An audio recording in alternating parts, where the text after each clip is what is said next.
Welcome to Dirt Diaries, the podcast where the women of agriculture get real. From muddy boots to boardrooms, we're digging into the unfiltered stories of the FarmHers, ranchers, and every her shaping the future of ag. This isn't just shop talk, it's real talk. We're covering career paths, big wins, hard lessons, and everything in between. So whether you live it every day or you're just ag curious, pop in your earbuds and get ready. These are the raw, inspiring, and wildly relatable conversations you won't hear anywhere else. Let's dig in.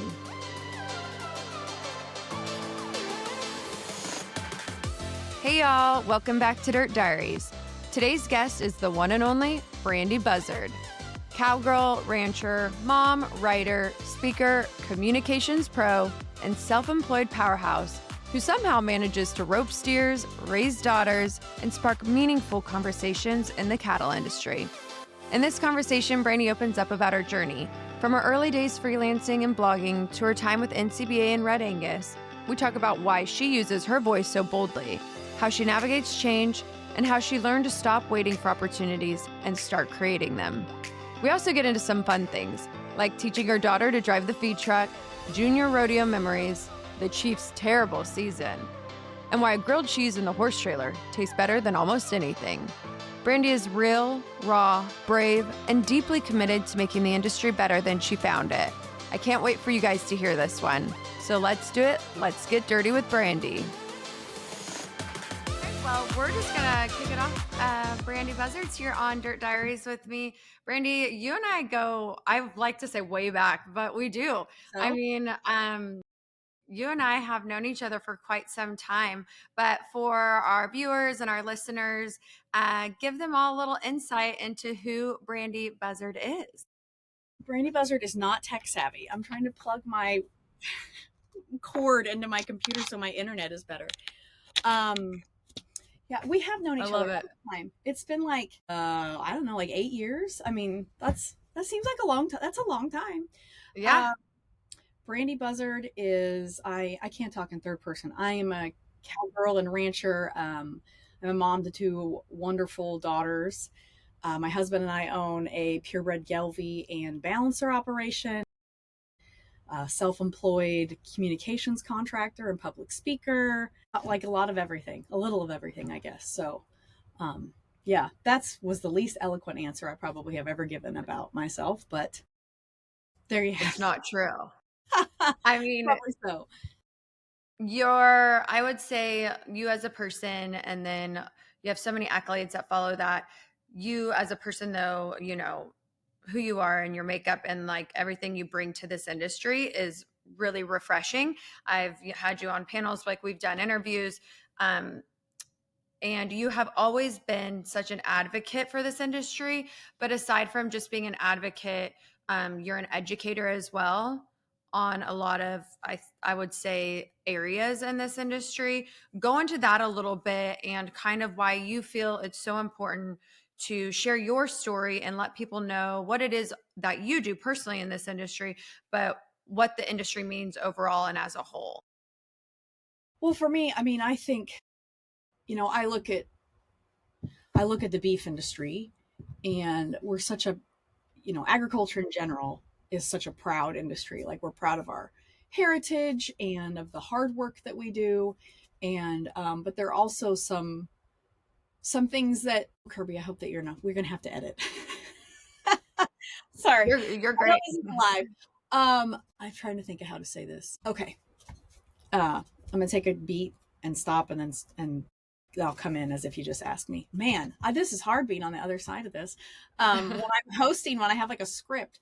Okay. I mean, the cattle industry we have a really strong heritage of, you know, we're proud of how long we've been around, and that so many of us are independent, and we work hard, and we keep our nose to the grindstone, and we get things done. But I think there's also some difficulties involved in that, right? Like, we can get so focused on what's happening on our own ranch that, you know, sometimes we can forget what's happening outside of our ranch gate. And so I think it's really important to draw attention to some of those things that maybe outside factors that are affecting us on the ranch that are important, but if we don't call attention to them, it's really easy just to pretend that they're not happening. So that's where I believe that my voice is useful in calling attention to some of those things and talking about how we as an industry can continue to be hardworking and proud, but also make room for improvement and change and betterment of our lives and the people around us. And I think you mentioned a word there, and we've talked about this word a lot, change. People will say this industry is afraid of change. They're scared of change. They don't like change. What are your thoughts on that? I heard a saying the other day. I don't remember where I heard it, if it was like on a movie or something like that, but it was so good. And I'm actually working on a keynote that I have to make sure I include this line in, but it was like, every long standing tradition we have now was once a new change. Like the things that I mean, just from a ranch standpoint, like weaning your calves and vaccinating at weaning at some point, that was a new concept. And now we just consider like, that's what you do. You wean and vac and bunk break them for 45 days. And then you send them to the sale barn, or an order buyer comes to your ranch or whatever. But like at some point that was new, right? So I think it's important to remember that like change can be scary. My husband and I were just talking about that last night, that like sometimes change can be scary and we're wary of things that we don't understand. So we just like don't want to do it. But change is inevitable. And I think that agriculture has kind of always been an early adopter, or there are a lot of people in agriculture who are early adopters. And they would tell you that a lot of them would probably tell you that was like one of the best decisions they made, was being an early adopter of something that is now considered a tradition or like an old habit. So yeah, maybe not being so, and again, I am, and I don't like having things sprung on me. I'm an introvert. So like, I don't like last minute changes, but I recognize that changes can be really, really valuable. And that's a good way to put it. Change can be really, really valuable. I'm going to take us back a few steps. So when you and I got introduced to each other, I think it might have been before Superior, but it was at Superior for sure. Like when we got to know each other, because we worked closely together on the show, The American Rancher. You were working at the Red Angus Association. You've wrote for several publications. Kind of walk us through that journey and the different roles that you've played in agriculture and the livestock industries. Yeah. So it was at Superior. You were at Superior and I was at Red Angus. We were working on that show. On the American Rancher. And that was the first time I'd ever worked on a show. And so it was nice to have that experience now if I ever have to work on a show again. My career probably in ag, I have an animal science degree, master's and undergrad. I have no ag com degree. But my ag com career started I started freelancing when we lived in Australia as a way to make extra money. So I was freelancing for Grass and Grain, which is a regional agriculture publication in Kansas, and some other magazines like show centric magazines. And then we came back from Australia, and I started a position with the Beef Cattle Institute at Kansas State University, and was working on like beef quality assurance and things like that. And I had started my blog by then, and that was going on. I think I'd started my blog before that, actually, in 2009. So this would have been 2012. So I was doing that, and then an opportunity came available for a position at NCBA, the National Cattlemen's Beef Association, working in advocacy and issues and crisis management. And I called one of my mentors, or I sent him an email or whatever, and was like, "Hey, I saw this position. Do you think I should apply? What do you think?" And he said, "Yes, you absolutely should apply." And it said it could be remote. That's why I applied, is because it said you could be remote. We lived in Manhattan. My husband Hyatt was getting his PhD, and I'm like, we can't move. Yeah. So I applied, and I went to interview in Denver at the headquarters, and I walked in, and my Darren, who was the guy I had called, was actually one of the interviewees. So if you can ever list a reference and then that reference interview you, like that's a piece of career advice. Have one of your references be on the interview committee. That can go really well for you. So I worked at NCBA and issues and crisis management and advocacy programs for about 4.5 years. And then I went to Red Angus in 2017 in August, and I was full-time there for like 5.5 or 6. And then I was on contract there for about a year and a half. And then in early 2023, I was like I went out, fully self-employed, contract, public relations and strategic communications, public speaking, brand partnerships, all those things. So I have been very fortunate to work on the trade association side, on the purebred side, in academia. Yeah. So it's been, the only thing I haven't done yet is work, for like private industry. So maybe that will be in the cards in the future. We'll see. We'll see where it takes me. You're a doer. Like you just do things. You go for them and then you do them and you get them done. You're very impressive in that regard, because I think anytime someone comes to you, especially industry related, and they ask you like, hey, can you be a part of this? Can you do this? And you say yes. Like where does that come from? What gives you the inclination to just like do it and say yes? Well, when I was younger, like in high school and probably even in like community college and at K-State, like honestly, yeah, probably all through the way through undergrad. I didn't like go out and make opportunities. I just worked hard and made sure I got good grades and was trying to be successful at what I was doing. So get good grades, be a good student, be good and, be involved in clubs. And then I just kind of waited for opportunities to come to me. And if they came to me and they sounded good, I took them, And I finally figured out like, you just can't always wait for something to come to you. Like you have to go out and find things.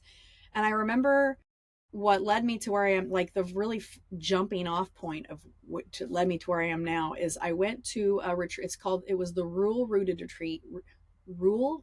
Retreat with Natalie Kovarik, who I'm sure you know who Natalie is. Yeah. Everybody knows who Natalie is.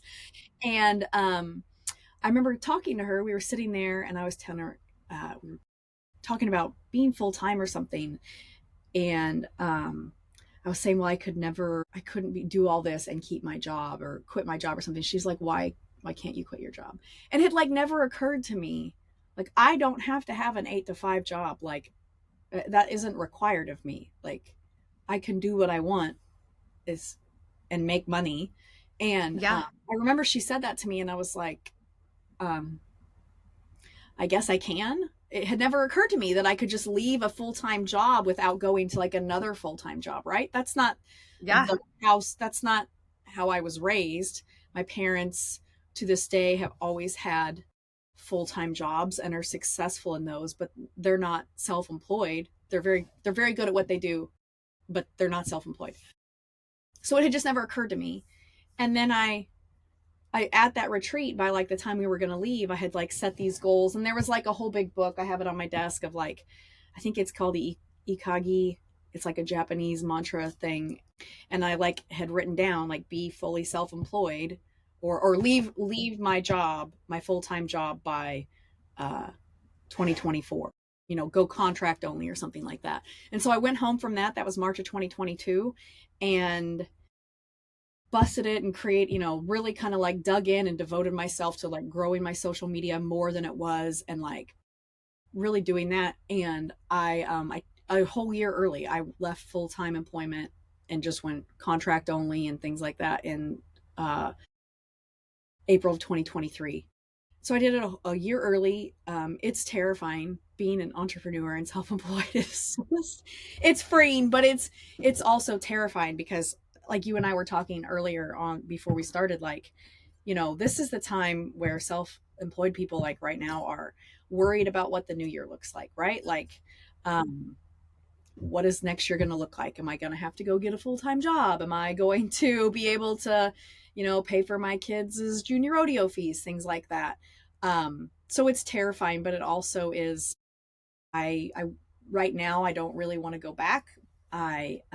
I like being able to like, last week, my daughter, I kept my youngest daughter home and I had her like Monday and Tuesday and Wednesday home. And then Friday, like we were all home. Whereas like previously I would have had to like take that whole week off if I wanted to do that. Like I don't have to ask off for spring break. Oakley she'll be 9 next Sunday. And, in less than 6 days, I'm not doing okay with that. We went on like a 9-day rodeo trip or 8-day rodeo trip, something like that this past summer. Like we left on Saturday morning and drove to her junior rodeo and she junior rodeoed. And then I went I roped at Woodward at the Slack, and then we went to Amarillo and I spoke at a conference. And from Amarillo, we went to Shawnee, Oklahoma, and we're there for 2 days roping and running barrels. And then we went to Ponca City's Pro Rodeo, and then to some friends in Claremore. And I was supposed to rope at Pryor's 4-Way Rodeo, which is a wonderful rodeo, but it was sloppy mud, and then it rained all day on top of the sloppy mud. And I was like, no, I'm going home. But I would have had to ask off all that time to do those things, and I don't want to have to ask off to do things with my kids. And so yeah, I like to take opportunities as they come. I guess I'm rambling on here, but you said something about like when people ask me to do things, I probably have a case of FOMO, and wanting to not miss out on anything, and also like being self-employed, the mindset of like, well, if they ask me and I can't do it, they won't ask me again, type thing, So yes, yeah. I say yes to a lot of things. About the only things I don't say yes to are things that happen like the last 2 weeks of May through the first 2 weeks of August. I have worked to be able to rodeo and stay home with my kids and things like that, and so that is kind of protected time. But almost any other time I will say yes, and even if it's during those months, I will try really hard to make it happen, because I told you I went from Woodward to Amarillo, and then from Amarillo you make it again. You're a yes, like you do it. It was done. You're a doer and a yes person. It was the Beef Improvement Federation's annual symposium, and I've always wanted to be a part of that. And I was already, when they asked me, I was like, I think I can do this. Like if it was anywhere else, if it had been like Illinois or North Dakota or something, I could not have made it work. But because Woodward is only, I don't know, it's not super far from Amarillo, I could make it work. So, yeah. Again, that's something that I've noticed too in our industry. Like we're goers in the sense of like, we're not afraid to get in the car and put some miles on it. Yeah. Right? Like we'll take that task and we'll just hit drive and we'll go, and we'll drive however far we need to be where we need to, if it works out. But like, that's just, and I think too, like you know, with your daughters and going to the junior rodeo and everything, I think that's important because obviously I grew up showing cattle and traveling with my family, and those memories, like I will cherish forever. I believe it's like why I'm where I'm at today and in this career field and all those things, the people and the miles and all the things that, combine together, in the industry, make me who I am, who I was surrounded by and what I got to do. But on a more personal note, the time spent with my family doing all that and the time they took to do that with my sisters and I will forever cherish that. And I think it, makes us better people. Yeah. Going to those things and doing that. Yeah. I feel the same way. I'll never forget like the junior rodeos and the big, like, my parents took my brother and I have a brother who's 5 years younger than me, took us to like really big junior ropings. So, like the Barry Burke Roping in Ada, which I don't know that they have that anymore, but like the Barry Burke Roping in Ada, and like now the Future Stars and Oklahoma's Richest is like a huge thing, but like we went to the first one of those, and like I'll never forget. And it was during Thanksgiving. We spent Thanksgiving I think it was in Ada, like so, yeah. Or Durant or something like that. So like I won't ever forget those times that I spent with my fam. I'll never forget, like my mom and I joke, when I was growing up, we didn't have a big living quarter trailer with like a shower and things in it like that. We had really nice, wonderful horses that we backed out of our trailer. And so the trailer wasn't as important. And I remember like we would use like those plastic shower bags, like where you fill it with water and you put it on the tailgate, and then like the sun is supposed to warm the water up.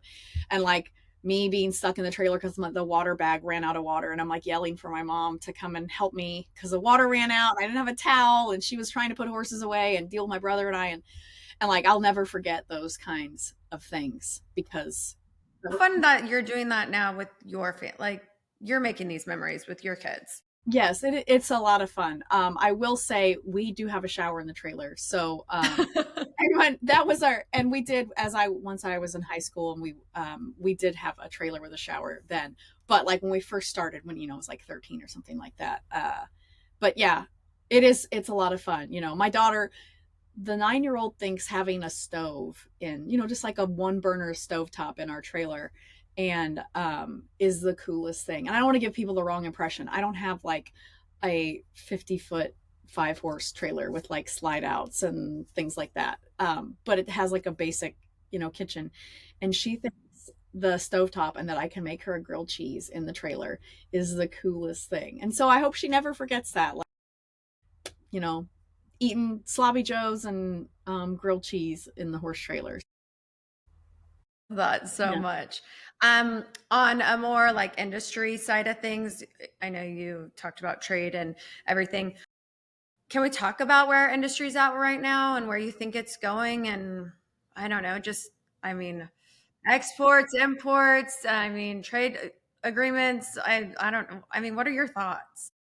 Well, I'm not a trade expert by any means. But it seems really, I don't believe enough people know that we import beef on a regular basis year round, and that if we want countries to purchase our beef, we also have to import beef. I mean, it's a trade, it's global trade.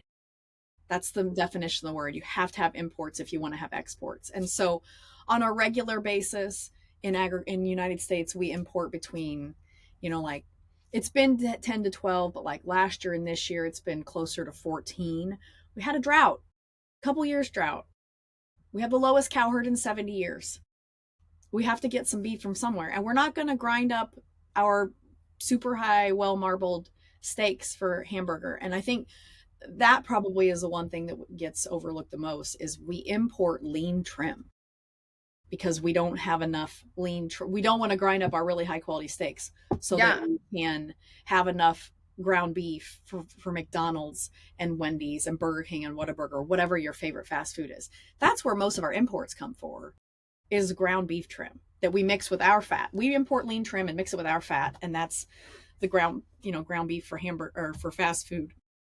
But that's not what many people think.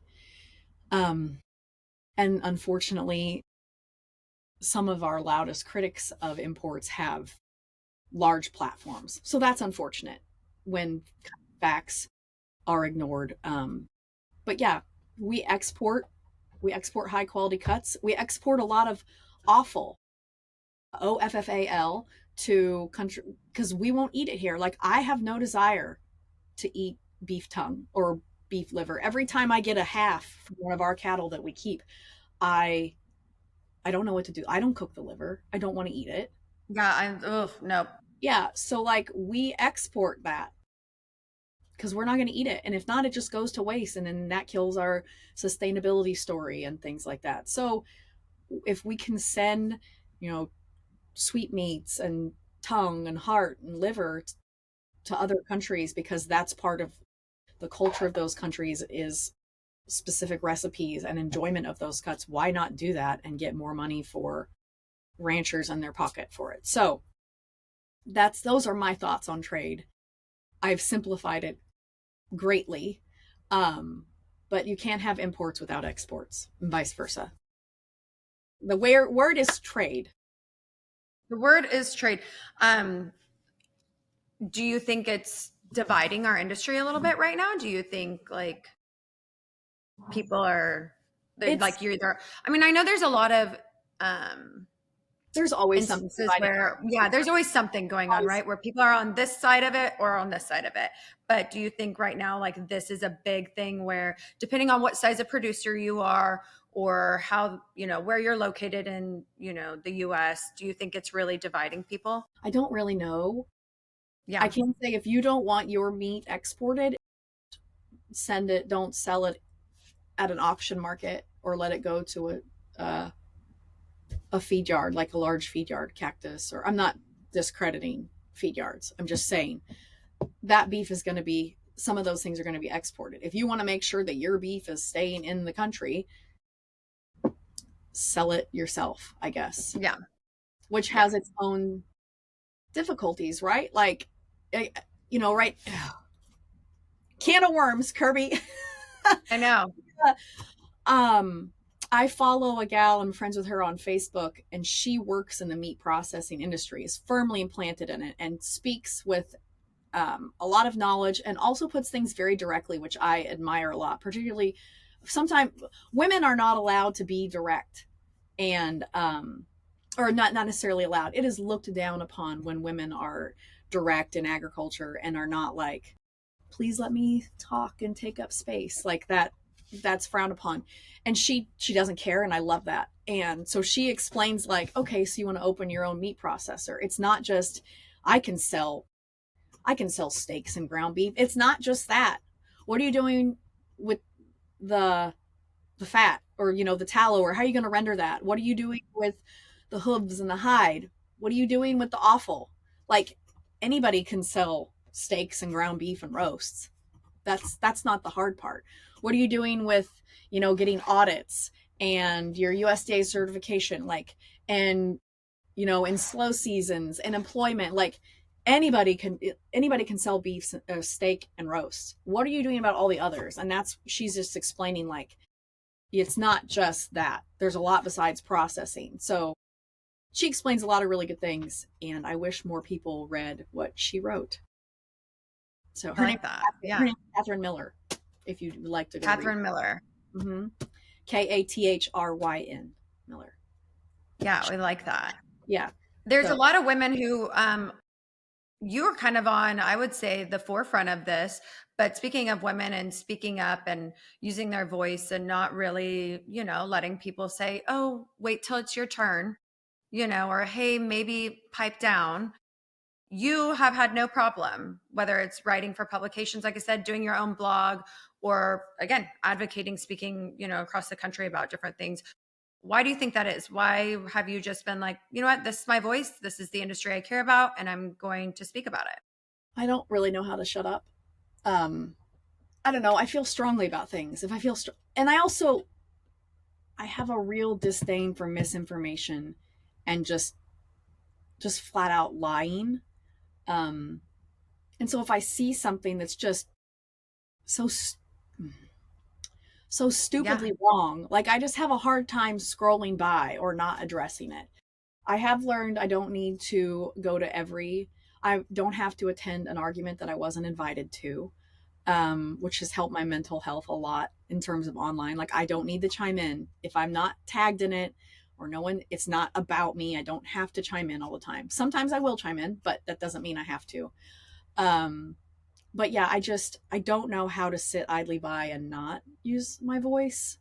I feel like agriculture can be painted in a really bad light by people who don't understand it. And I don't think that we should do and say things that lend themselves to that. So I tend to call that out.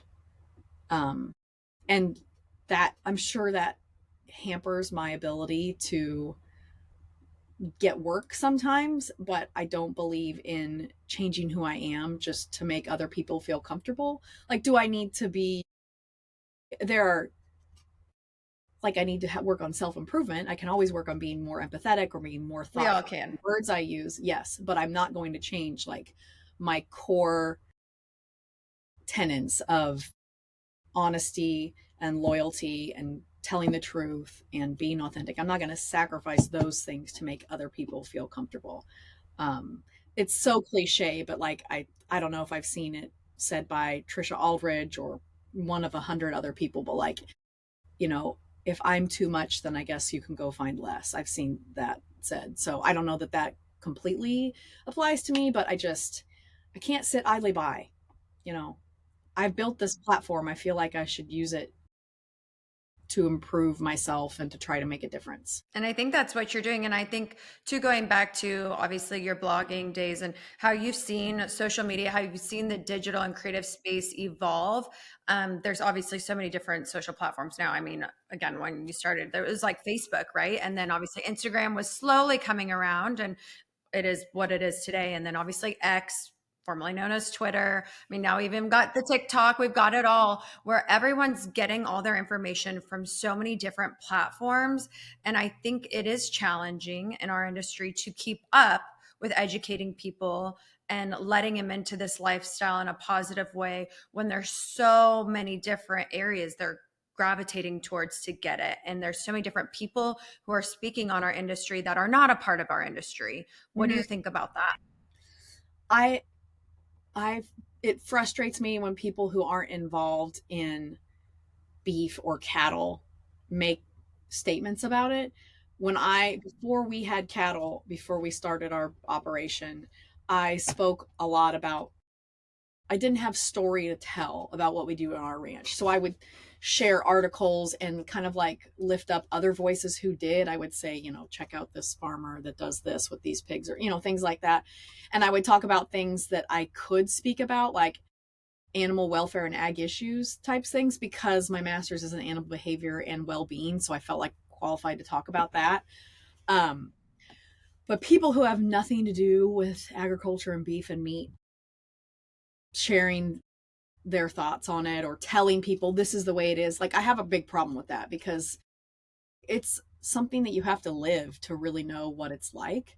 And you understand that, you've grown up in it your whole life. So that can be really difficult to see that. So yeah, I don't, like I said, I don't like to sit idly by, but social media has changed dramatically, and there's so many conversations happening. So like I actually couldn't get Instagram until I got an iPhone, because when Instagram first came out, it was for iPhones only. And Yeah, so I forgot about that. I had to wait until I got an iPhone when we got back from, I think we got back from Australia, and that's when I got, or maybe not even then. I maybe didn't have my first iPhone until like 2014 or 2015, something like that. And then I finally got Instagram. But I've had Facebook since the beginning, since like when I was a student in community college in like 05, 06. Yeah, when we had to have like a Yes. EDU email. You had to have an EDU email, but not all schools had it. Because at one point I actually had signed to go to a rodeo school, and had signed to go there, my letter of intent, and I was going to create my Facebook with that account. And I had also applied to K-State and being accepted. And when you do that, you have to create an email account. So I had like an email account for K-State, but I didn't have one for this other school. And I created Facebook, and people were like, are you going to, because I was transferring out of community college and going somewhere to rodeo. So people were asking me, and I was like, they said, are you going to go to K-State? I was like, this is the only email address I can use to make a Facebook. So this is what I'm doing. I'm not going to K-State. I did end up going to K-State. I tore up that letter of intent. And I actually followed a guy to K-State who is not my husband. But I don't regret that. I mean, my life would be vastly different if I had gone to the rodeo school. But yeah, I had to wait. I've been on social media since the very beginning, and there are too many of them now. Like, I'm mostly active on Facebook and Instagram. I've been a little bit more active on LinkedIn lately. I don't even really use X that much anymore, because I just think it's like a cesspool, and there's so many. Yeah. In it. So those are probably the three big ones. I post on my blog occasionally. So Facebook and Instagram are my big ones. Yeah.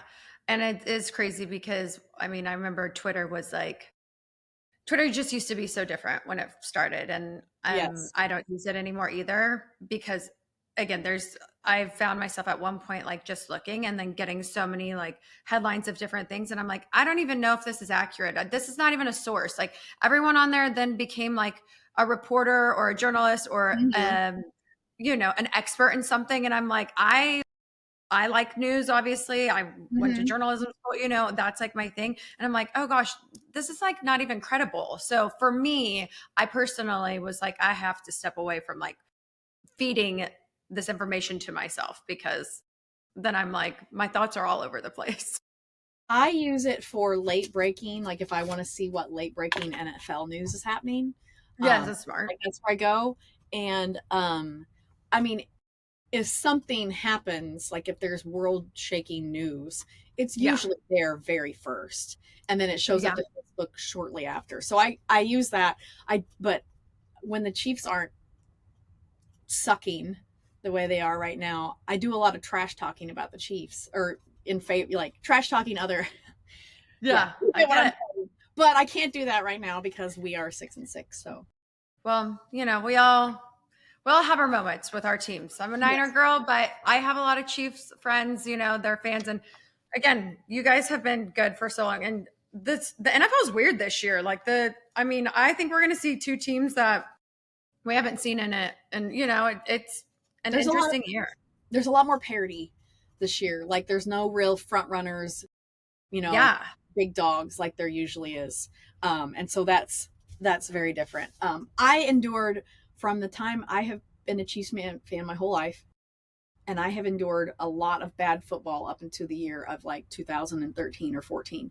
So I have paid my dues of bad football. I have gotten used to being in the playoffs every year, and I'm a little salty that we're not going to be in the playoffs. However, I mean, technically we still can, but it's a long shot. I mean, yeah, I was like, you guys, I don't know. You guys are the Chiefs. You kind of sometimes pull something out. We have to win out, but we also need Jacksonville to win their division, and we need the Chargers to keep losing, and some other things like that.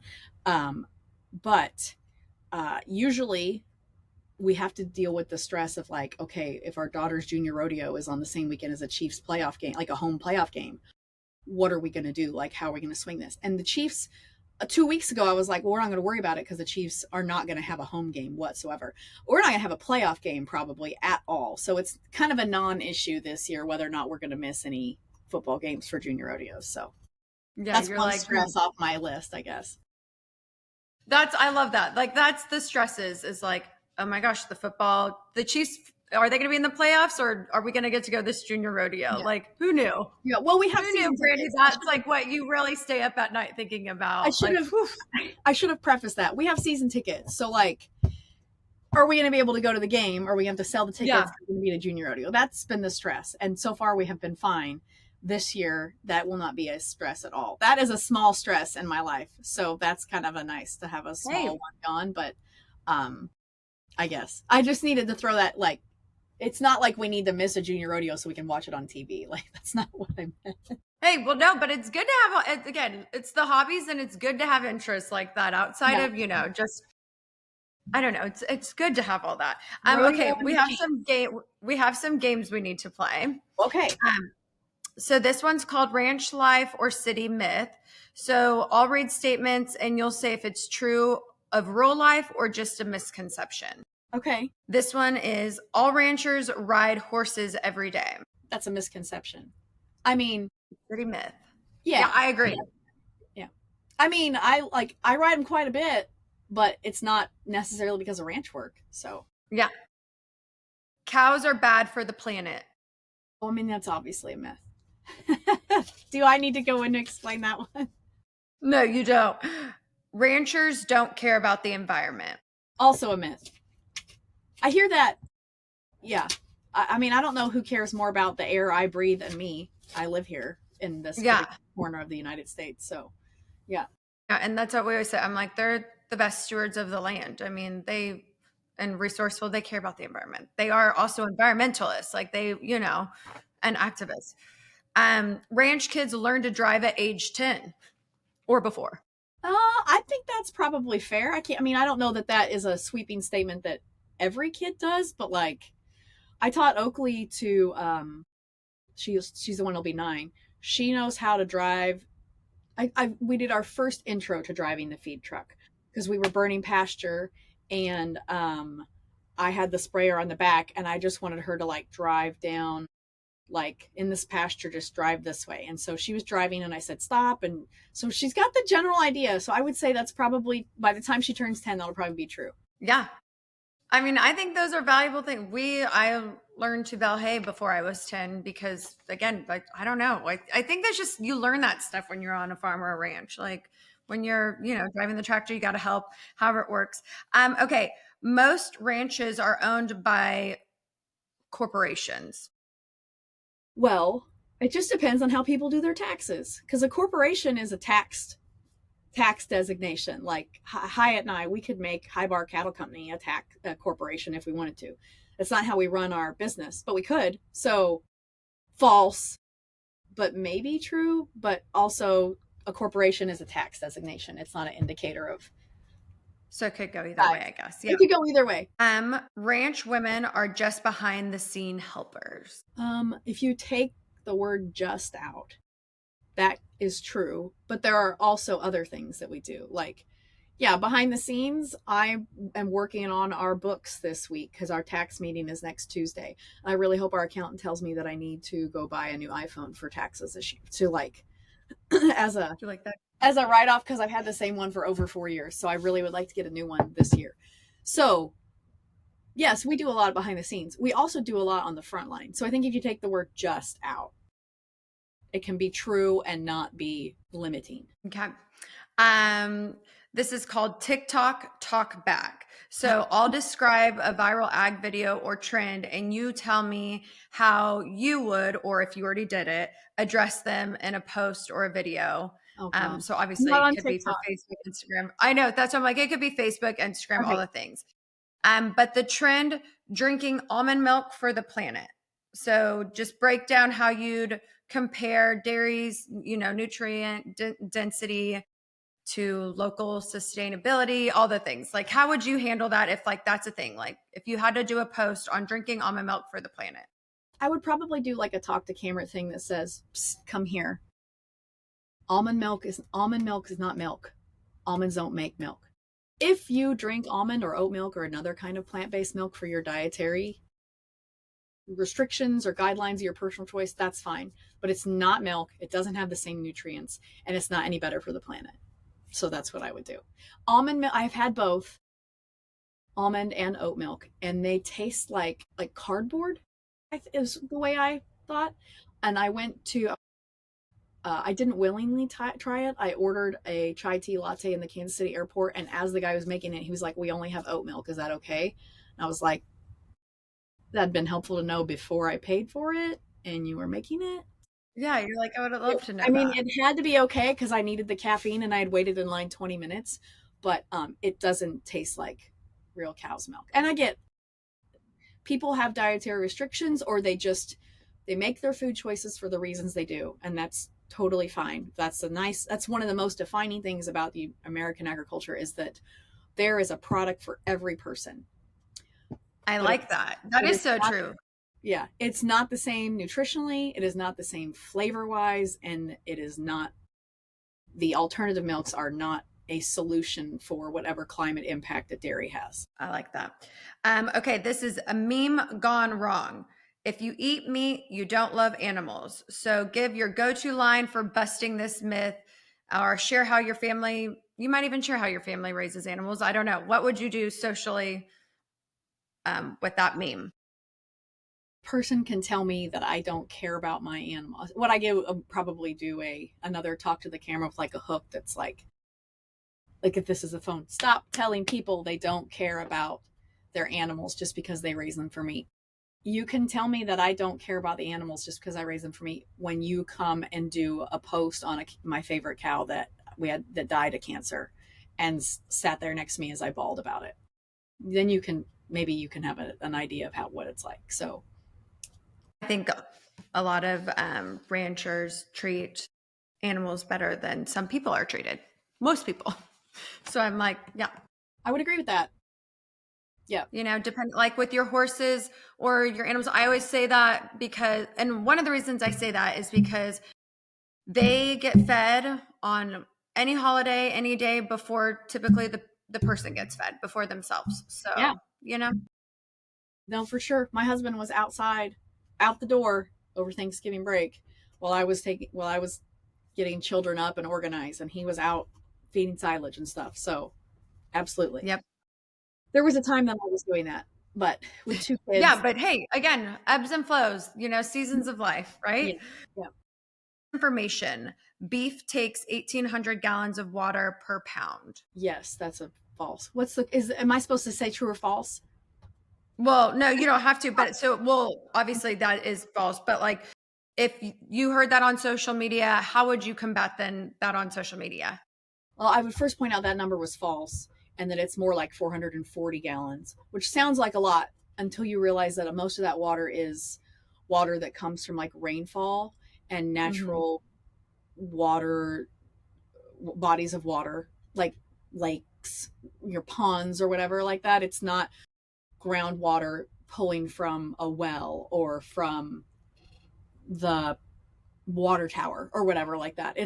I can't remember if it's called green water or blue water, but one of them is like rainwater and ponds and things and runoff, and that's what at most of the water used to raise beef is that. So I should know that better. I should know if it's blue or green, but I can't remember. It's good insight. Okay, this one's called the advocacy lightning round. Nice. So I'll give you like a rapid, I'll give you one of the things and you give rapid fire advice to common questions young people or advocates, or even they don't have to be young. They could be older. I've seen people stop you all over, especially at NCBA, all the different places. Okay, this one. How do I get over imposter syndrome? You just have to do it. Like, nobody cares more about how you look or act or say than yourself. Like, other people are not as concerned with you or me or anyone as you are with yourself. So what you may think is like awkward or cringe is the word that the young people are saying these days, I think. Nobody thinks that you're that way nearly as much as you do, because we are all just living in our own, trying to get our kids through school and pay our bills, and we're not as concerned with each other as you probably think we are. So I love just do that. it. My dad always says that. Yeah. Just do it. Just do the thing that you want to do and be happy. Be a doer. Say yes. I'm not a perfect rancher. Can I still advocate? I don't know what a perfect rancher looks like, so yes. There's a million ways to raise beef. There's no perfect way. I've been telling my kids there's no normal person either. You hear people say like, Yeah. that person isn't normal. There's no normal person. There just isn't. We're made of billions and billions of cells. There's not a normal person. I like that. I agree. How do I deal with online trolls? It depends on the level of the troll. If someone is being hateful to you, I'm going to speak first person here. If someone is being hateful to me or says a slur or cusses at me or something, I just block them. Life is too short. Yeah. I'm not going to waste my energy on you. I just block them. If someone is like trolling in a way that you can reply to them and it will teach people who are reading that comment thread, and it makes you look good and knowledgeable and you're sharing information in your response, then go ahead and reply. I am fortunate to have built an audience that will fight the fight for me in the comments to some extent. And so that's nice. But yeah, if someone's going to be hateful, I just block them. It's my page. I do it, my rules. Like, don't be a jerk or I'll just block you. So I'm very close. There's a cattle pundit who I don't think that we agree on any single thing.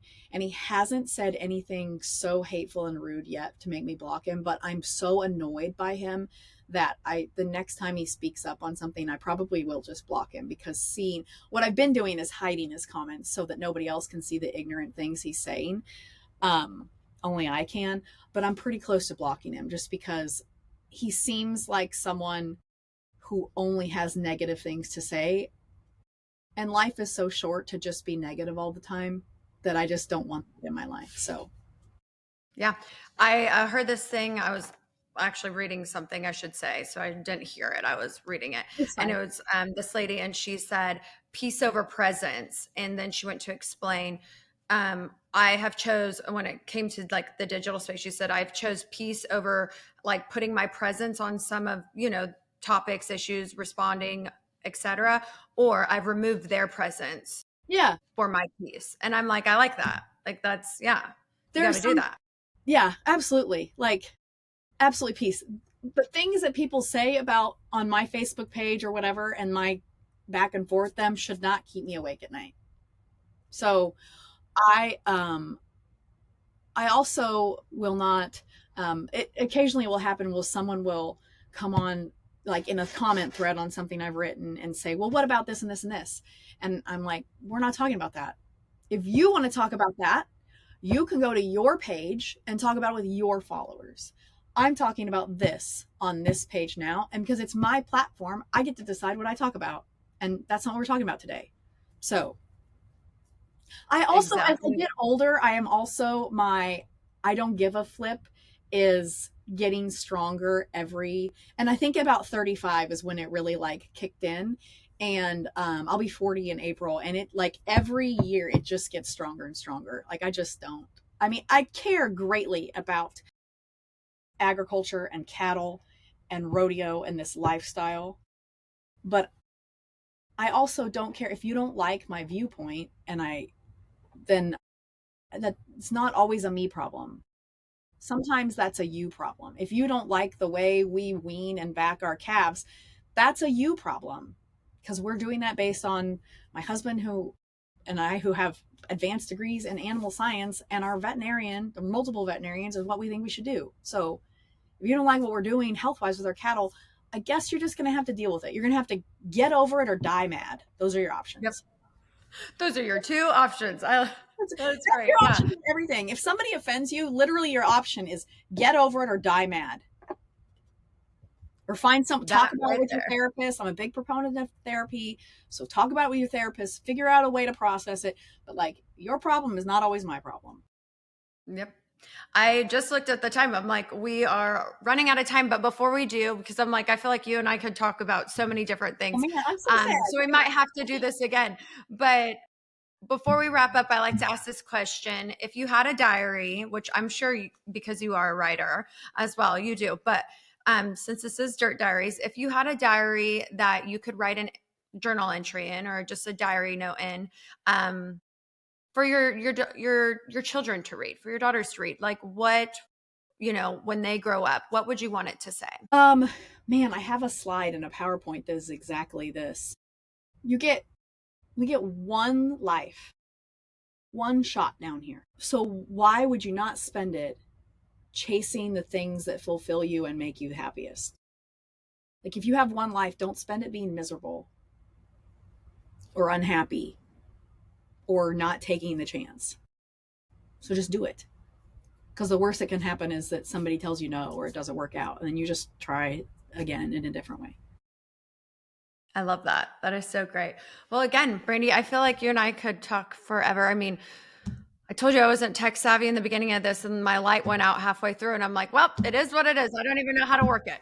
But I really appreciate you taking the time. I know it's, a crazy season of holidays and people are going every which direction. So again, I just appreciate you coming on and making time for us here at Dirt Diaries. I am so honored to be on. I have been hoping to get to be on the show since you launched it. So thank you. That's it for today's episode of Dirt Diaries, where the women of ag leave no story untold. If you loved what you heard, be sure to subscribe, leave us a review, and share it with someone else. Until next time, keep showing up, speaking out, and getting your hands dirty.